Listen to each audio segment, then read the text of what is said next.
काल मी ते एका लहान पोरीवरती व्हिडिओ काय टाकला, तर किती लोकांना मिरच्या झोंबल्या बाई. काय लोकं आहेत ना, थोडा सुद्धा सारासार विचार करण्याची बुद्धी नाहीये त्यांच्यामध्ये. असू दे, मला जे मत होतं माझं मी ते मांडलं. तुम्हाला घ्यायचं असेल तर घ्या, नाही तर सोडून द्या.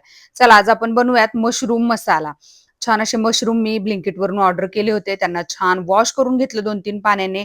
त्यांची अशा प्रकारे साल काढून घेतली, छान चिरून घेतलं आणि मग त्याच्यामध्ये हळद, लाल तिखट, जिरे पावडर, धने पावडर, थोडंसं मीठ हे सगळं मिक्स करून घेतलं आणि थोडंसं दही टाकलं त्याच्यामध्ये. हे छान मॅरिनेशन करून बाजूला ठेवून दिलं 10-1 मिनिटासाठी. तोपर्यंत मी इकडे काजू भिजत टाकले होते गरम पाण्यामध्ये. ते काजू, एक टोमॅटो मोठा आणि एक कांदा असं बारीक वाटून घेतलं. कढईमध्ये तेल टाकलं, त्याच्यात हे मॅरिनेशन केलेलं मशरूम टाकून घेतलं. छान असं फ्राय करून दिलं. त्यानंतर त्याच्यामध्ये तिखट मसाला टाकला. आपल्या घरातला जो कांदा मसाला असतो तो टाका तुम्ही. मी घाटी मसाला टाकलाय.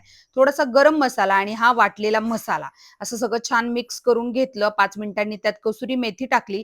तयार आहे आपला मशरूम मसाला.